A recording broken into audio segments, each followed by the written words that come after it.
अस्सलाम वालेकुम, this is Haider Ali. आज हम बात करेंगे ब्लड प्रेशर की, जो कि पूरी दुनिया में एक बढ़ती हुई बीमारी पाई जा रही है। और देखा जा रहा है कि इसका कोई दवाई से कोई परमानेंट इलाज नहीं है। मतलब आपने दवाई खा ली तो वो लो रहा, आपने दवाई छोड़ी तो वो दोबारा हाई हो गया। अब देखते हैं कि ब्लड प्रेशर है क्या, ये क्यों होता है, कितनी उम्र में होता है और इसका इलाज क्या है, क्या इसका परमानेंट इलाज मुमकिन है कि नहीं है। इसको साइलेंट किलर भी बोला जाता है कि ज़्यादातर लोग इसको तवज्जो नहीं देते और उनको पता भी नहीं होता कि उनको ब्लड प्रेशर है। जब कोई इमरजेंसी क्राइसिस नहीं जब तक हो जाता, वो इसकी तरफ तवज्जो नहीं देते। सबसे पहले तो इसको समझना ज़रूरी है कि ब्लड प्रेशर है क्या चीज़। आपकी खून की नालियाँ पूरे जिस्म के अंदर है, जिनमें खून जो है वो चलता है और ब्लड उसको पंप करता है। खून को जब पंप करता है तो वो खून पूरी नालियों में दौड़ता है। अब यहाँ तो वो नाली आगे से थोड़ी सी टाइट हो जाए, सुगड़ जाए, या उसकी वाल्स जो कि फ्लेक्सिबल थी इलास्टिक की तरह, वो फ्लेक्सिबल ना आ रहे, वो सख्त हो जाए, तो क्या करेगा, जब ब्लड जो है वो हार्ट पंप करेगा ब्लड को, तो पहले अगर वो ब्लड आया स्पीड से तो वो नाली ऐसे फ्लेक्सिबल थी तो खुल गई, तो ब्लड इजीली मूव हो गया। अब क्या हुआ, वो अब अपनी जगह पे रुक गई है, वो सख्त हो गई है नालियाँ। अब ब्लड जितना ज़ोर से पंप हो रहा है वो नाली अपनी जगह पे ही है और ब्लड जो है वो नालियों को ऐसे प्रेशर लगा रहा है, इसको ब्लड प्रेशर बोलते हैं। अब इसकी वजूहात क्या हैं कि ब्लड प्रेशर क्यों होता है। सबसे पहले तो देखा जाए कि क्या आपका वज़न जो है वो बहुत ज़्यादा तो नहीं है। क्या आपका वज़न जो है वो 90 किलो 100 किलो से ऊपर तो नहीं है। फिर दूसरे नंबर पे ये चीज़ देखी जाती है कि आपका लिपिड प्रोफाइल, आपका कोलेस्ट्रॉल लेवल, क्या आप अरसा दराज से जो है वो चिकनाई वाली चीज़ें ज़्यादा तो नहीं खा रहे।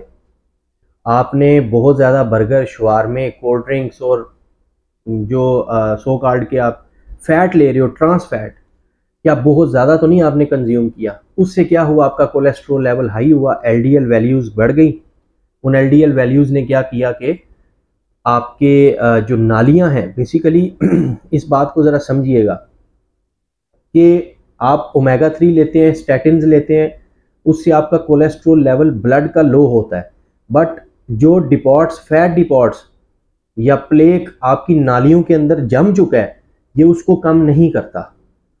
अब वो नाली के अंदर नहीं जमा, जो नाली की दो वाल्व्स होती हैं उन वाल्व्स के दरमियान में जमता है, तो ये दवाइयाँ उसको ख़त्म नहीं करती। वो क्या होता है, वो आहिस्ता आहिस्ता जमता रहता है, जमता रहता है, जमता रहता है। जब उसकी मिकदार ज़्यादा हो जाती है तो वो जो नाली आपकी वेसल्स हैं उनकी वाल्व्स को बहुत ज़्यादा प्रेशर लगता है और वो एक टाइम पे उनकी इलास्टिसिटी ख़त्म हो जाती है। जब उनकी इलास्टिसिटी आपकी वाल्व्स की ख़त्म हो जाएगी तो वाल आपकी ब्रेक हो जाएगी, जिससे क्या होगा, वहाँ क्लॉट बन जाएगा फौरी तौर पे। जैसे ही फौरी तौर पे क्लॉट बनता है, ये विद इन सेकेंड्स होता है, तो आपको हार्ट अटैक हो जाता है, क्योंकि वहाँ पे ब्लड की सप्लाई रुक जाती है उस क्लॉट की वजह से। अब ये देखना है कि आपको जो ब्लड प्रेशर है इसको फौरी तौर पे रोकना है। क्या आप स्मोकिंग तो नहीं करते, क्या आप शराब तो नहीं पीते, अल्कोहल वाली चीज़ें तो नहीं पीते, क्या आप चिकनाई वाली चीज़ें ज़्यादा तो नहीं खाते, क्या आप मोटापे का शिकार तो नहीं है, आपका वज़न 110 120 किलो तो नहीं है, या अगर आपका वज़न पहले जो है वो 70-80 किलो होता था, अब आपका वज़न जो है 100 किलो से क्रॉस कर चुका है, तो क्या ये रीज़न तो नहीं है। अगर किसी बूढ़े बंदे को 65 ईयर या 60 एज से के बाद वाले बंदे को ब्लड प्रेशर होता है, तो उसकी रीज़न यही है कि with the time of age आपकी चीज़ें डिके होना शुरू हो जाती हैं। आपके जिस्म के तमाम आर्गन, आपकी वेसल्स, आपके जिस्म का हर एक चीज़ जो है वो आहिस्ता आहिस्ता ख़त्म होना शुरू हो जाती है, सिंपल वर्ड में। तो उस एज में जाके समझ आती है कि ब्लड प्रेशर क्यों होता है। बट उससे पहले क्यों हुआ, इसको हमने देखना है। क्या आपकी जो वेस्ट है, पेट वाला एरिया, वेस्ट, इसके ऊपर बहुत ज़्यादा चर्बी तो नहीं है। क्या आपकी जो किडनीज हैं उनके ऊपर प्रेशर तो नहीं पड़ रहा फैट का। उससे क्या होगा कि आपकी किडनीज, गुर्दों के ऊपर छोटी छोटी चर्बी होती है जहाँ से हार्मोन रिलीज होते हैं। जब उनके ऊपर प्रेशर पड़ता है तो वहाँ से कॉर्टिसोल हार्मोन रिलीज होता है। वो कॉर्टिसोल हार्मोन जो है वो वेजो कंस्ट्रिक्टर इफेक्ट रखता है, जो आपकी वेसल्स को कंस्ट्रिक्ट करेगा। इसी तरह आप स्ट्रेस लेते हो तो भी कार्टिसोल हार्मोन रिलीज होता है, परेशान रहते हो बहुत ज़्यादा, टेंशन में रहते हो बहुत ज़्यादा। तो ये वो सारी वजूहात थी जो कि इसमें एक और चीज़ है कि आप बाय नेचर, बाय बर्थ, आपके दिल में कोई डिफेक्ट तो नहीं है, क्या उसका कोई वाल्व खराब तो नहीं है, या उसमें कोई और उसकी पंपिंग एक्शन, पंपिंग पावर, उसकी रिदम बीट करने की वो तो ख़राब नहीं है। तो ये सारी चीज़ें इसमें जो है वो अपना रोल प्ले करती हैं। अब आपने करना क्या है, फॉर एग्जांपल किसी को 25 साल, 20 साल, 30 साल की उम्र में, 35 साल की उम्र में ब्लड प्रेशर हो गया है, तो सेकेंडरी सिम्टम्स पहले देखें। क्या आप मोटे हैं, आपका वज़न ज़्यादा है, सबसे पहले अपना 10 से 15 किलो वज़न कम करें। 10 किलो वज़न कम करने से आपका 5 से 7 mm ऑफ Hg जो ब्लड प्रेशर है ये कम हो जाएगा, 5 पॉइंट कम हो जाएगा। आपका 130 आ रहा है तो 125 पे आ जाएगा। और अगर आप बिल्कुल इसे ख़त्म करना चाहते हो, आपका वज़न 100 किलो है, तो आप इसको 75 kg पे ले आए अपने वज़न को, आपका ब्लड प्रेशर ख़त्म हो जाएगा। अब एक बंदा है जिसका वज़न ही 75 kg और उसको ब्लड प्रेशर है, वो देखे क्या उसको गुर्दों का मसला तो नहीं है, क्या उसको थायराइड का मसला तो नहीं है। एक बंदा है उसका वज़न था 80 किलो, उसका वज़न ऑटोमेटिकली कम होता जा रहा है, वो ना डाइट कर रहा है, ना एक्सरसाइज कर रहा है, ना कुछ भी, तो अपने थायराइड का टेस्ट कराए। उसको साथ ब्लड प्रेशर भी आ रहा है और वज़न भी कम हो रहा है, तो अपने थायराइड का टेस्ट कराए, फ्री T3 T4 TSH का। क्या उसके थायराइड का इशू तो नहीं है, क्योंकि यंग एज में ब्लड प्रेशर, थायराइड का भी मसला होता है, लेकिन उसमें ये शर्त है कि वज़न कम होता है।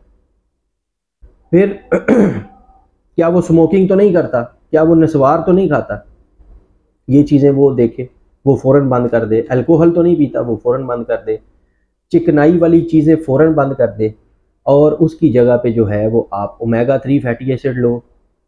अगर आपका cholesterol level, LDL level, HDL level कम है, LDL हाई है, कोलेस्ट्रॉल हाई है, ट्राइग्लिसराइड हाई आ रहे हैं, तो स्टैटिन्स फौरी तौर पे स्टार्ट करो। लेकिन ये किसी डॉक्टर के मशवरे के साथ, आप अपने किसी कंसल्टेंट या डॉक्टर के साथ, क्योंकि once you will use statins, आपको सारी ज़िंदगी यूज़ करने पड़ेंगे। तो पहले तो आप इसको नेचुरली कम करने की कोशिश करो। आप अपने आप को फूड के ज़रिए ठीक करो, दवाई के ज़रिए नहीं। ऐसे लोग हैं अब जिसको अपना 30 किलो वज़न कम करना है, वो नहीं करता, लेकिन सारी ज़िंदगी ब्लड प्रेशर की मेडिसिन खाएगा। तो पहला तो ये है कि आप अपना वज़न कम करें, 30 किलो वज़न कम करें, आपका ब्लड प्रेशर ख़त्म हो जाएगा। अच्छा, दूसरे नंबर पे जो चीज़ें जिनसे मना किया गया वो ख़त्म करें। नमक आप बस हस्बे ज़ायका लें, हस्बे ज़ायका, बहुत ज़्यादा नमकीन चीज़ें यूज़ ना करें। अब नमक खाने से ब्लड प्रेशर कैसे बढ़ता है, आप नमक खाते हैं साथ पानी भी पीते हैं, तो वो साल्ट वाटर रिटेंशन होती है आपकी बॉडी में, जिससे क्या होता है कि आपका जो हाइड्रेशन वैल्यू है बढ़ जाती है और आपकी ब्लड वेसल्स के ऊपर प्रेशर लगता है, जिससे पहले ही ब्लड वेसल्स जो हैं वो सख्त हैं, और प्रेशर लगेगा तो वो क्या होगा, नैरो होंगी, जिससे वो पंपिंग पावर वो नहीं होती, इलास्टिसिटी वो नहीं रहती, तो ब्लड प्रेशर होता है। इसीलिए पेशाब आवर गोलियां लगाई जाती हैं जिनसे ज़्यादा से ज़्यादा पेशाब आए, और उसमें जो आपकी नमकियात हैं बॉडी की, सोडियम स्पेशली, वो रिलीज़ हो जाए, तो ब्लड प्रेशर कम हो जाता है। इसी तरह आप ग्रीन टी यूज़ करें, आप ज़्यादा कैफ़ीन वाली चीज़ें यूज़ ना करें, जिसमें कैफ़ीन ज़्यादा वो ब्लड प्रेशर करेगी। आप ग्रीन टी यूज़ करें, इसके साथ आपको पेशाब भी ज़्यादा आएगा, आपका सोडियम एक्सक्रीट होता रहेगा, आपका ब्लड प्रेशर नॉर्मल रहेगा। आप ज़्यादा स्ट्रेस वाली चीज़ें ना देखें, स्ट्रेस ना लें, आपका कार्टिसोल लेवल नॉर्मल रहेगा, आपका ब्लड प्रेशर नॉर्मल रहेगा। अपना वज़न कम करें। आप डैश डाइट यूज़ करें जिसमें वेजिटेबल है और फ्रूट है, ये ज़्यादा यूज़ करें, वेजिटेबल्स और फ्रूट्स। ग्रीन लीफी वेजिटेबल्स को अवॉइड करें, ये यूरिक एसिड काज करेंगी। आप अपना लिपिड प्रोफाइल करवाएं जिसमें कोलेस्ट्रॉल चेक होता है, और आप अपना यूरिक एसिड चेक करवाएं। यूरिक एसिड और क्रिएटिनिन ये आपके RFTs में चेक होंगे, रीनल फंक्शन टेस्ट में। आप इन वैल्यूज़ को चेक करें। अगर आपका यूरिक एसिड भी 5 से ज़्यादा है, इसकी वैसे नॉर्मल वैल्यू मेल्स में 4 से 7 है, लेकिन अगर ये 5 से ज़्यादा आया है तो आप एक मेडिसिन यूरिक एसिड की लें, और साथ ग्रीन लीफी वेजिटेबल्स को अवॉइड करें और इसको नॉर्मल रेंज में रखें। मीठी बोतलें, मीठे जूस पीने बंद कर दें, नेचुरल जूस पिए। आप एप्पल जूस डेली रूटीन में शुरू करें, उसमें कोई चीनी नमक ना डालें, एक तो आपका कलर ब्राइट करेगा, दूसरे नंबर पे आपको हेल्दी रखेगा। विटामिन सी लें, विटामिन सी ऑरेंजेस के अंदर है, आप विटामिन सी की टैबलेट्स ले सकते हैं, डिफरेंट कंपनीज की आती हैं। पोटाशियम लें, आप ऑरेंज लें, ऑरेंज के अंदर पोटाशियम है, पोटाशियम सोडियम को एक्सक्रीट कराता है, लेकिन जो किडनी के पेशेंट्स हैं, किडनी इम्पेयर्ड पेशेंट्स हैं, उनको पोटाशियम जो है वो नहीं ले सकते, या अपने डॉक्टर की हदायत के मुताबिक। अब ब्लड प्रेशर अगर आप नॉर्मल, आप कहते हैं जी 130 है छोड़ो बस इसको नॉर्मल नहीं, नॉर्मल का मतलब है 120/80, ऊपर वाला 120 और नीचे वाला 80, इससे बढ़ गया तो वो एब नॉर्मल है। 130 का मतलब है हाई, 125 का मतलब भी है हाई, इसको 120 पे रखना है और नीचे वाले को 80 पे रखना है। अब जो इसको इग्नोर करते हैं या जो कहते हैं बस मेरा 130-40 रहता है, बस इट्स ओके, मैं इससे गुजारा कर लेता हूँ, मुझे कभी फील नहीं हुआ, तो उसको उनको होगा क्या? ब्लड प्रेशर स्ट्रोक करवाता है, आपकी कोई शरेयान फट जाएगी, फट गई तो बस या डेथ भी हो सकती है या फालज हो जाएगा, वो परमानेंट है, उसका कोई इलाज नहीं है। फिर दूसरे नंबर पे जो ब्लड प्रेशर है, यह आपकी हार्ट को रीमॉडल कर देता है। आपका हार्ट जो है वो जोर जोर लगाता लगाता आपके ब्लड को पंप करता करता एक वक्त आएगा कि इसकी जो एलवी है, लेफ्ट वेंट्रिकल, ये और हाइपरट्रॉफी हो जाएगी, उसमें और मोटी हो जाएगी वो वाल्स, तो एलवीएच हो जाएगी, फिर उसकी अलग दवाइयाँ खाओगे, हार्ट फेलियर हो जाएगा, ठीक है, एरिथमियाज हो सकती हैं, फिब्रिलेशन हो सकती है, फ्लटर हो सकता है। तो क्या है कि आपके हार्ट बीट को वो टोटली जो है वो चेंज कर देगा, जिससे मजीद कॉम्प्लिकेशंस होंगी। फिर गुर्दों पे आ जाओ, नहीं ध्यान दोगे तो ये ब्लड गुर्दों में से होता है गुर्दों को भी सप्लाई है ब्लड की, तो ये अल्टीमेटली आपके गुर्दे भी खराब करेगा। तो उससे बेहतर है कि आप अपने मेजर ऑर्गन्स को डिफेक्ट करवाएं। आप उस तरफ क्यों नहीं आते?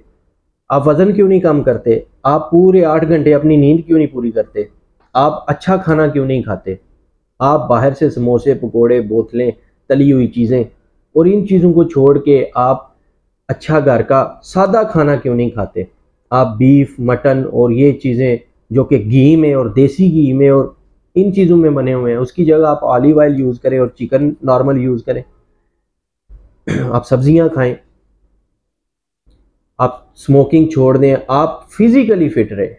फिजिकल, अब आप एक बंदा ऐसा है जिसने 8 घंटे ड्यूटी करनी है और उसकी ड्यूटी है कि चेयर पे बैठ के कंप्यूटर के आगे उसने काम करना है। अब उसको 2 घंटे काम के बाद वो सोच रहा है कि मुझे तो जो है वो बहुत अच्छा खाना खाना चाहिए क्योंकि मैंने तो बहुत काम किया है। और उसके मुकाबले में एक बंदा ऐसा है जो 8 घंटे चल फिर रहा है, भाग दौड़ रहा है, वजनी काम कर रहा है, उसकी फिजिकल एक्सरसाइज हो रही है, तो वो जो चीज़ें खाएगा वो उसकी हजम हो जाएंगी, उसकी कैलोरीज बर्न हो रही हैं। लेकिन ये जो कुछ खाएगा, ये एक आम बंदे को कैलोरीज चाहिए होती हैं 2500 से 3000 एक दिन में, ये उसकी ज़रूरत है जिस्म की। अब वज़न और कद और इन चीज़ों के हिसाब से मुख्तलिफ हो सकती हैं, बट नॉर्मली 2500 मेल्स के लिए, फीमेल्स के लिए कम है 2000 तक अब वो क्या करता है कि आप 2500 कैलोरीज अगर आप जो भी दिन में खाते हैं उसको कैलकुलेट करें तो वो देखें आप, तो वो 2500 नहीं है। जो मोटापे का शिकार बंदे हैं वो 2500 नहीं है, वो 2500 से ज़्यादा है। कोई एक्सरसाइज कर रहा है, हैवी काम कर रहा है, तो उसको वो कैलोरीज वो बर्न हो जाती। लेकिन जिसने बैठ के काम करना है वो दिन में चाय भी बहुत ज़्यादा पी रहा है मीठी, जिसमें कार्बोहाइड्रेट है। आपने कार्बोहाइड्रेट कम लेना है। जब आप कार्बोहाइड्रेट कम लेते हैं, carbohydrate instant source of energy है और ये यूं समझ ले कि ये बम है एनर्जी का। आपकी शुगर बहुत ज़्यादा लो है, थोड़ी सी चीनी आप खाएं या थोड़ा सा कुछ मीठा आप खाएं तो फौरी तौर पे आप नॉर्मल हो जाते हैं, क्योंकि इंस्टेंट सोर्स ऑफ एनर्जी। जब आप बहुत ज़्यादा कार्बोहाइड्रेट लेते हैं, आप बहुत ज़्यादा चावल खाते हैं, अब ये 2 तरह के कार्बोहाइड्रेट हैं, सिंपल है और कम्प्लेक्स है। सिंपल में डायरेक्ट आपको मीठा टेस्ट आएगा, जैसे चीनी है और इस तरह की चीज़ें, गुड़ है, शक्कर है, हनी है, आप टॉफ़ीज़ हैं, चॉकलेट्स हैं। आप जो दूसरे कम्प्लेक्स कार्बोहाइड्रेट्स हैं उनमें क्या आ जाएगा? गंदम की रोटी, चावल, इस तरह की चीज़ें। तो आप समझते हैं कि जी मैं तो चावल खा रहा हूँ, तो मीठे हैं ही नहीं, तो वो क्या करेंगे, अल्टीमेटली वो कार्बोहाइड्रेट ही है, वो कम्प्लेक्स है, वो टूट टूट के पहले सिंपल बनेगा, सिंपल से फिर आपको कार्बोहाइड्रेट डिजॉल्व हो। तो इसमें आपको चावल कम करना है, रोटी दिन में एक करें, ब्राउन ब्रेड यूज़ करें, सुबह शाम ब्राउन ब्रेड खाएं। कार्बोहाइड्रेट को कम से कम करें, प्रोटीन ज़्यादा लें। अगर आपको यूरिक एसिड का इशू है तब भी कैलकुलेटेड प्रोटीन लें, और पालक और ये साग और ये ग्रीन लीफी वेजिटेबल्स को कम करें। यूरिक एसिड वाले लोग, उसमें आप डैश डाइट लें, आप दूसरे फ्रूट्स है, एप्पल है, ऑरेंज है, बहुत सारे, आप वो खाएं। आप रात के टाइम पे अगर खाना नहीं भी खाते, आप फ्रूट खाएं, एप्पल खाएं, ऑरेंज खाएं, एक टाइम पे आप फ्रूट कर दें। रोटी दिन में सिर्फ एक कर दें, वो भी बस छोटी सी, और सुबह शाम जो है वो आप ब्राउन ब्रेड यूज़ करें 2-3 स्लाइसेस। इसके साथ आप अंडे की सफ़ेदी सिर्फ उबाल के उसकी सफ़ेदी खाएं, जर्दी नहीं खाएं, वो फैट है, उससे ब्लड प्रेशर बढ़ेगा। इसी तरह आप अपनी डाइट चेंज करें, अपना लाइफस्टाइल चेंज करें, स्ट्रेस को ख़त्म करें, और जो है वो अपने ब्लड प्रेशर को नॉर्मल करें। आपको टैबलेट्स की कोई ज़रूरत नहीं पड़ेगी। और किसी को लगता है कि उसे ब्लड प्रेशर हो रहा है, वो 8 दिन अपना ब्लड प्रेशर नोट करे। सुबह उठने के 10 या 15 मिनट बाद अपना ब्लड प्रेशर नोट करे, अपना एक चार्ट बना ले, देखे कितना आ रहा है। सुबह के टाइम पे कम होगा, शाम के टाइम पे ज़्यादा आएगा। क्यों? कि आप सारा दिन काम करते हैं, एक हार्डवर्क से गुजरते हैं, उसमें स्ट्रेस भी है, उसमें खाना भी आपने खाया, उसमें आपने सारा कुछ किया, तो शाम के टाइम तक आपका बढ़ जाएगा। सुबह 130 है तो शाम को 140 हो जाएगा। अगले दिन दोबारा इसी तरह 8 दिन आपने चेक करना है। 8 दिन के बाद आपको पता चलेगा आपका नॉर्मल ब्लड प्रेशर कितना रहता है। अगर सुबह 130 ही आ रहा है, इट मीन्स कि आपका 130 है। 8 में से 5 दिन भी 130 आ गया, इट मीन्स आपका 130 तक रहता है नॉर्मल। ये स्टेज 1 हाइपरटेंशन है। स्टेज 2 हाइपरटेंशन में 140/100 होता है। स्टेज 3 में 150/110 है, और उसके बाद हाइपरटेंसिव क्राइसिस है। तो इस तरीके से आप अपना ब्लड प्रेशर, और सम टाइम ऐसा भी होता है कि आप बहुत ज़्यादा परेशान हैं, आपने स्ट्रेस ली, तो वो वक्ती तौर पे आपका ब्लड प्रेशर बढ़ेगा। लेकिन अगर आपको ये देखना है कि आपको परमानेंट ब्लड प्रेशर है, तो आपको 8 दिन की रीडिंग लेनी है, सुबह शाम। 8 दिन की रीडिंग के बाद आपको पता चलेगा आपका नॉर्मल ब्लड प्रेशर कितना रहता है, और एक्सीड कर जाए तो ज़्यादा से ज़्यादा कितना जाता है। फिर उसके अकॉर्डिंग मेडिकेशन लें, मेडिसिन बिल्कुल नहीं छोड़नी। उसके साथ फौरी तौर पे अपना वज़न कम करना शुरू कर दें, जिन चीज़ों से रोका है उनको ख़त्म कर दें। 1 से 2 माह के अंदर अगर आप अपना वज़न 10-15 किलो कम कर लेते हैं, तो आपका ब्लड प्रेशर नीचे आना शुरू हो जाएगा। अपनी दुआओं में याद रखिएगा, और मज़ीद इंशाल्लाह नेक्स्ट वीडियो जो बनाई जाएगी वो डायबिटीज़ पे बनाई जाएगी, कि जो शुगर होती है उसको हमने कैसे रोकना है और उसका क्या इलाज है। जी शुक्रिया।